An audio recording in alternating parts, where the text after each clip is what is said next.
کیا جا سکتا ہے، لیکن جو کھلا کھلا گناہ ہوتے ہیں اللہ اسے معاف نہیں فرماتے۔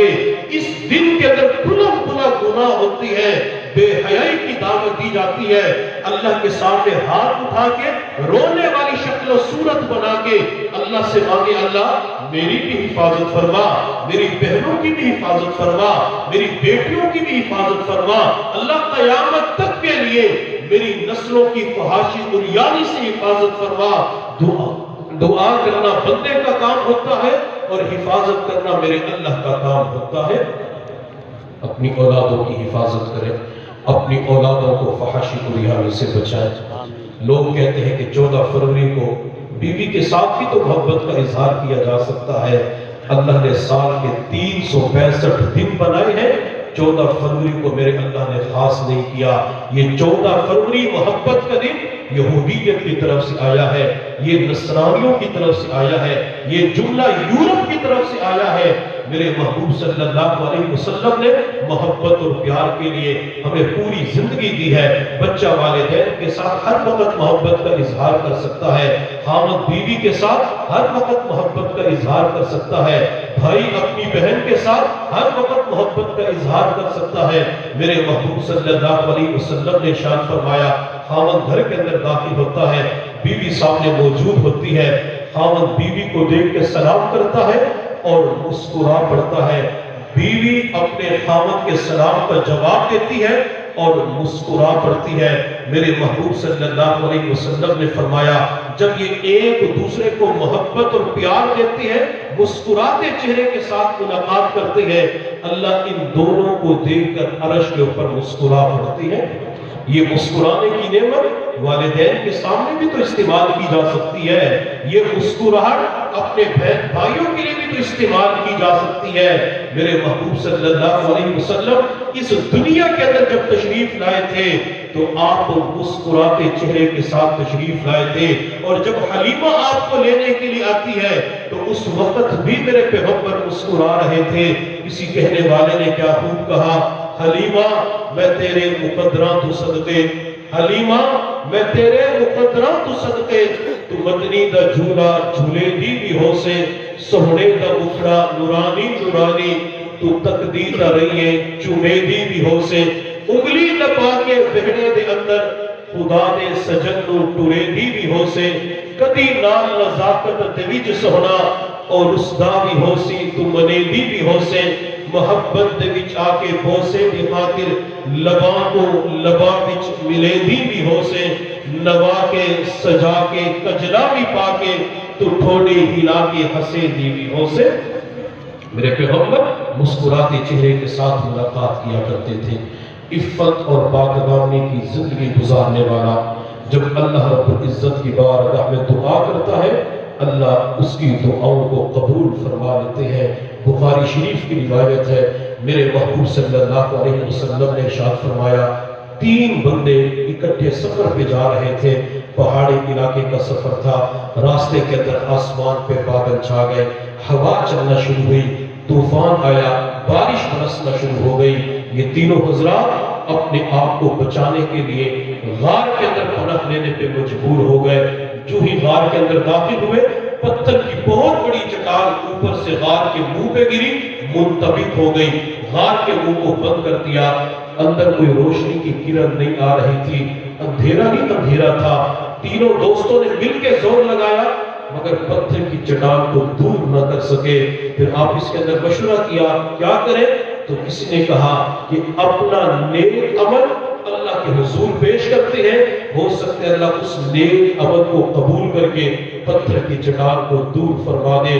پہلے نے دعا مانگی، پتھر کی چٹان تھوڑی سی سرک جاتی ہے، روشنی کی کرن اندر آ گئی، لیکن باہر نکلنے کا راستہ نہیں بنا۔ پھر دوسرے نے دعا مانگی، پتھر کی چٹان اور سرک جاتی ہے لیکن نکلنے کا راستہ نہیں بنا۔ جب تیسرے بندے کی باری آئی، اس نے اللہ کے حضور دونوں ہاتھ اٹھا دیے، اللہ کے سامنے ہاتھ اٹھا کے کہنے لگا، اللہ تجھے تو پتا ہے میری جوانی کی عمر تھی، میں جوانی کی عمر میں ایک لڑکی کی محبت کے اندر گرفتار ہو گیا، اللہ عشق مجازی کے اندر گرفتار ہو گیا، اللہ عشق مجازی کے اندر مبتلا ہو گیا۔ میں نے لڑکی کے سامنے اپنی چاہت رکھی کہ مجھے اپنے جسم پہ قدرت دے دے، میری خواہش کو پورا کر دے۔ اللہ تو اس وقت دیکھ رہا تھا، لڑکی نے مجھے کہا اگر تو مجھے 100 دینار دے گا تب میں اپنے جسم پہ قدرت دوں گی۔ اللہ میرے پاس کچھ بھی نہیں تھا، میں نے محنت مزدوری کرنا شروع کر دی، میرے پاس 100 دینار جمع ہوئے، میں پیسوں کو اٹھا کے اس لڑکی کے پاس گیا، میں نے کہا تم نے پیسے مانگے تھے، یہ 100 دینار رکھ اور میری خواہش کو پورا کر دے، مجھے اپنے جسم کے اوپر قدرت دے دے۔ اللہ تو اس وقت دیکھ رہا تھا، میں جو ہی لڑکی کے قریب ہوا تو اس لڑکی نے بلند آواز سے کہا اتق اللہ، اے نوجوان تو اللہ سے کیوں نہیں ڈرتا، اس مہر کو ناجائز طریقے سے کیوں توڑنا چاہتا ہے۔ اللہ تو اس وقت دیکھ رہا تھا جب لڑکی نے کہا کہ تو اللہ سے کیوں نہیں ڈرتا، تو میرے دل کے اندر تیرا خوف پیدا ہو گیا، تیرا ڈر پیدا ہو گیا۔ اللہ اگر میں چاہتا بدکاری کر سکتا تھا، میں چاہتا میں زنا کر سکتا تھا، مجھے کون پوچھنے والا تھا، میں باپ کے اندر توبہ بھی کر سکتا تھا، اللہ ہر اعتبار سے موقع مل چکا تھا، لیکن اللہ اس بندی کے دل میں تیرا خوف تھا، میرے اندر بھی تیرا خوف پیدا ہو گیا۔ اللہ اگر تیرے ڈر کی وجہ سے میں نے زنا کے عمل کو چھوڑ دیا تھا، میں نے اس وقت عفت اور پاک دامنی کی نعمت کو اپنے ساتھ لگا کے رکھا، اللہ پتھر کی چٹان کو دور فرما دے۔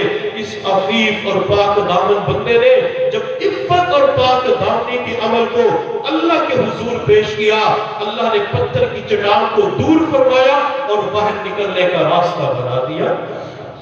اللہ یوں عفیف اور پاک دامن لوگوں کی دعاؤں کو قبول کرتا ہے، بلکہ جو عورتیں عفت اور پاک دامنی کی زندگی گزارتی ہیں، اگر ان کے اس نیک عمل کے وسیلے سے اللہ سے دعا مانگی جائے، اللہ تب بھی دعاؤں کو قبول فرما لیتے ہیں۔ شیخ عبدالحق محدث دہلوی رحمۃ اللہ علیہ فرماتے ہیں، دہلی کے اندر ایک مرتبہ قحط پڑا، وقت کے علماء صلحاء اولیاء اللہ نے کہا جنگل کی طرف نکلو، نماز استسقاء ادا کریں گے۔ لوگ جنگل کی طرف نکل گئے، بچے بھی چلے گئے، معذور بھی چلے گئے، لوگوں نے نماز استسقاء ادا کی، پھر دعا کرنا شروع کر دی، اللہ باران رحمت نازل فرما، اللہ رحمتوں کی بارش برسا دیجئے۔ دعا مانگتے رہے لیکن قبولیت کے آثار ظاہر نہ ہوئے، حتیٰ کہ عصر کا وقت ہو گیا، لوگ بڑے پریشان تھے کہ صبح سے آئے ہوئے ہیں، دعا مانگ رہے ہیں لیکن بارش نہیں ہو رہی۔ عصر کا وقت تھا، ایک نوجوان سواری لے کے مجمع کے قریب سے گزر رہا تھا، اس سواری کے اوپر کوئی خاتون سوار تھی، یہ نوجوان سواری کو کسی درخت کے ساتھ باندھ کر مجمع کے قریب گیا، لوگوں سے پوچھا کیوں جمع ہے؟ لوگوں نے جواب دیا بارش کی دعا کر رہے ہیں لیکن بارش نہیں برس رہی۔ نوجوان نے کہا اچھا کب آئے تھے؟ مجمع نے جواب دیا صبح آئے تھے، عصر کا وقت ہو چکا ہے۔ یہ نوجوان وہاں سے نکل کر سواری کے قریب آیا، سواری کے اوپر کوئی خاتون سوار تھی، اب سواری کے اوپر جو خاتون تھی اس کے دوپٹے کا کنارہ پکڑ لیا اور آسمان کی طرف یوں دیکھا، آسمان کے اوپر فوراً بادل چھا گئے اور چھم چھم بارش برسنا شروع ہو گئی۔ مجمع کہنے لگا راز اس نوجوان کے اندر ہے، یہ نوجوان سواری کے قریب گیا تو بارش برسنا شروع ہو گئی۔ وقت کے علماء اور صلحاء نے اس نوجوان سے پوچھا بیٹا تو نے سواری کے قریب جا کے کیا مانگا؟ نوجوان کہنے لگا سواری کے اوپر میری والدہ سوار ہے، اس نے پوری زندگی عفت اور پاک دامنی کے ساتھ گزاری ہے، بے داغ جوانی میری والدہ اپنے پاس رکھتی ہے، مجھے جب بھی کوئی مسئلہ درپیش ہوتا ہے میں والدہ کی چادر کا کونا پکڑ کر اللہ سے دعا کرتا ہوں، اللہ میرے مسئلے کو حل فرما دیتے ہیں۔ جب مجھے پتا چلا بارش کے لیے آپ پریشان ہیں، میں نے اپنی والدہ کے دوپٹے کا کنارہ پکڑ کر اللہ سے دعا مانگی، اللہ میں اس ماں کا بیٹا ہوں جس نے کبھی گناہ نہیں کیا، اللہ اپنے جسم کی حفاظت کی ہے، اپنے جسم کو غلط جگہ پہ استعمال نہیں کیا۔ اللہ اگر میری ماں کا یہ عمل آپ کو پسند ہے تو رحمت کی بارش نازل فرما دیجئے۔ نوجوان کہنے لگا ابھی میں نے ہاتھ دوپٹے سے واپس بھی نہیں کیا تھا، اللہ نے میری دعا کو قبول کرتے ہوئے رحمتوں کی بارش نازل فرما دی۔ عفت اور پاک دامن لوگوں کی، خواتین کی دعائیں قبول ہوتی ہیں، اس لیے ہمیں چاہیے، میں خاص کر ان بچوں سے درخواست کروں گا، آپ کی عمر ہے، ابتدائے جوانی ہے، اپنی جوانی کی حفاظت کریں۔ جوانی کو خراب کرنے والی معاشرے کے اندر بہت ساری چیزیں آ چکی ہیں، غلط دوست بھی مل جاتے ہیں، غلط سنگت بھی مل جاتی ہے، موبائل، انٹرنیٹ، یہ بھی انسان کی جوانی کو داغدار کر دیتے ہیں۔ اگر بچپن ہی سے، ابتدائی جوانی سے نیت کریں گے ہم نے اپنی جوانی کی حفاظت کرنی ہے، ہم نے اپنے جسم کو داغدار نہیں ہونے دینا، اللہ حفاظت فرما دیتے ہیں، اللہ ایسی سنگت عطا فرما دیتے ہیں کہ اللہ تعالیٰ اس نیک سنگت کی وجہ سے جوانی ہی کے اندر ولایت کی اعلیٰ مقامات عطا فرما دیتی ہے۔ اور جن لوگوں نے عفت اور پاک دامنی کی زندگی گزاری ہے، اللہ نے دنیا کے اندر ان کے ساتھ قدردانی کا معاملہ فرمایا، اللہ نے انہیں عزت عطا فرمائی ہے۔ حضرت یوسف علیہ السلام کا قصہ قرآن عظیم الشان کے اندر مذکور ہے۔ حضرت یوسف علیہ السلام کو بھائیوں نے حسد کی آگ میں جلتے ہوئے کنویں کے اندر ڈال دیا، بھائی جیلس ہو چکے تھے، بھائیوں نے کنویں کے اندر چھوٹے معصوم بھائی کو ڈال دیا، بھائی روتے ہوئے واپس آ گئے، لیکن میں رب کی قدرت پہ قربان جاؤں، میرے اللہ نے یوسف علیہ السلام کو کنویں سے نکال کر مصر کے بازار کے اندر پہنچایا۔ حضرت یوسف علیہ السلام پھر وہاں سے زلیخا کے گھر کے اندر چلے گئے، بھرپور جوانی تھی، جوانی کی عمر تھی، اللہ نے حسن و جمال کے خوب عطا فرمایا تھا۔ زلیخا کے گھر کے اندر تھے تو زلیخا نے یوسف علیہ السلام کو گناہ کی دعوت دی، یوسف میری خواہش کو پورا کر دے، یوسف میری چاہت کو پورا کر دے۔ حضرت یوسف علیہ السلام نے فرمایا معاذ اللہ، میں یہ کام نہیں کر سکتا، میں اپنے رب کو ناراض نہیں کر سکتا۔ زلیخا کہنے لگی یوسف اس وقت کوئی اور گھر کے اندر، کمرے کے اندر موجود نہیں ہے، میری خواہش کو پورا کر دے۔ یوسف علیہ السلام نے انکار کر دیا۔ جن بچوں کے سینوں کے اندر قرآن ہے، یا جو بچے بخاری شریف کی آخری حدیث پڑھیں گے، میں ان سے درخواست کروں گا جن کے سینے کے اندر قرآن آ چکا ہے، جن بچیوں کے سینوں میں قرآن آ چکا ہے، جو بچے حدیث کا کورس کر رہے ہیں یا بچیاں عالمات فاضلات بن رہی ہیں، وہ اس قرآن کے سینے کے اندر ہوتے ہوئے کبھی بھی اللہ کی نافرمانی نہ کیا کرے۔ حضرت فضیل بن عیاض رحمۃ اللہ علیہ فرمایا کرتے تھے تغلق الباب وترخی الستر، اے دوست جب تو گناہ کرتا ہے تو دروازے بند کر دیتا ہے اور پردے لٹکا دیتا ہے، وتستحیی من الناس، اور تو لوگوں سے حیا کرتا ہے، لوگوں سے شرماتا ہے، ولا تستحیی من القرآن الذی هو فی صدرک، تو اس قرآن سے حیا کیوں نہیں کرتا جو قرآن تیرے سینے میں ہے؟ تیرے سینے میں پورا قرآن ہے، آدھا قرآن ہے، قرآن کی ایک سورت ہے، تو اس قرآن سے حیا نہیں کرتا۔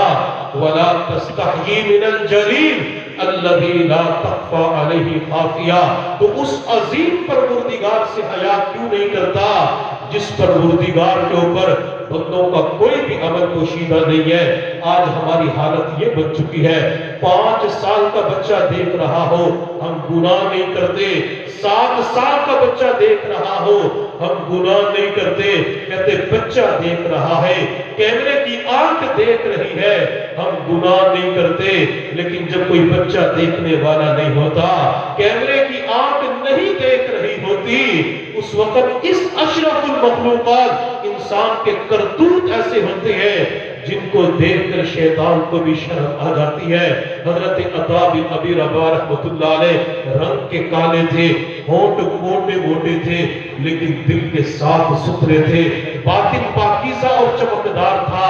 وہ فرمایا کرتے تھے لوگوں، اللہ رب العزت نے میرے دل میں الہام فرمایا، عطا میرے بندوں کو بتلا دو جب یہ گناہ کرتے ہیں تو یہ ان تمام دروازوں کو بند کر لیتے ہیں جن سے دنیا والے ان کی طرف دیکھتے ہیں۔ یہ اس دروازے کو بند کیوں نہیں کرتے جس دروازے سے میں رب ذوالجلال دیکھتا ہوں؟ کیا یہ لوگ اپنی طرف دیکھنے والوں میں سب سے کمزور مجھے سمجھتے ہیں؟ آج ہماری حالت یہی بن چکی ہے۔ ہم جب گناہ کرتے ہیں، اللہ کی نافرمانی کرتے ہیں، اپنے پیدا کرنے والے رب کو بھول جاتے ہیں کہ جس اللہ نے ہمیں پیدا کیا وہ پروردگار ہمارے لمحے لمحے سے باخبر ہے۔ آیا ہوں تیرے در پر من اپنا سیاہ کر کے، آیا ہوں تیرے در پر من اپنا سیاہ کر کے، پر نور تو اسے کر دے اپنی نگاہ کر کے، دیکھے تو صحیح مولا میرے قلب کی سختی کو، رونا بھی نہیں آتا دن رات گناہ کر کے۔ تو زلیخا نے یوسف علیہ السلام کو گناہ کی دعوت دی، حضرت یوسف علیہ السلام نے انکار کر دیا۔ زلیخا نے غلط ارادے سے یوسف کی طرف ہاتھ بڑھایا، حضرت یوسف علیہ السلام نے دروازے کی طرف دوڑ لگا دی۔ حضرت یوسف علیہ السلام دیکھ رہے تھے دروازہ بند ہے، دروازے کو تالا لگا ہوا ہے۔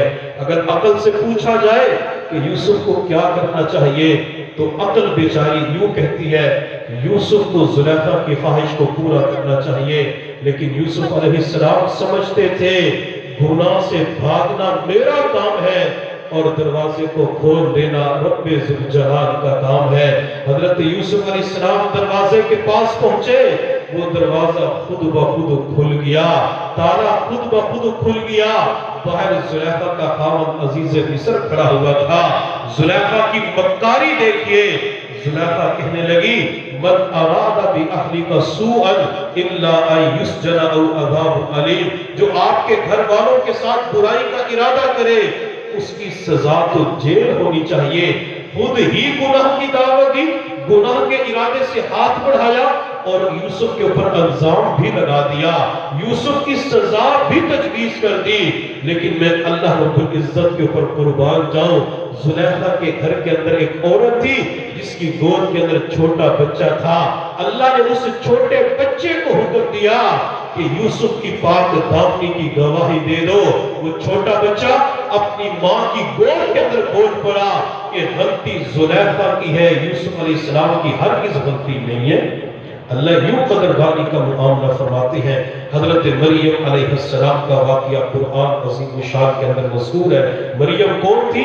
وَمَرْيَمَ ابْنَتَ عِمْرَانَ الَّتِي احسنت فرجہا، مریم وہ تھی جو اپنی شرمگاہ کو ڈھانپنے والی، اپنی عزت اور ناموس کی حفاظت کرنے والی۔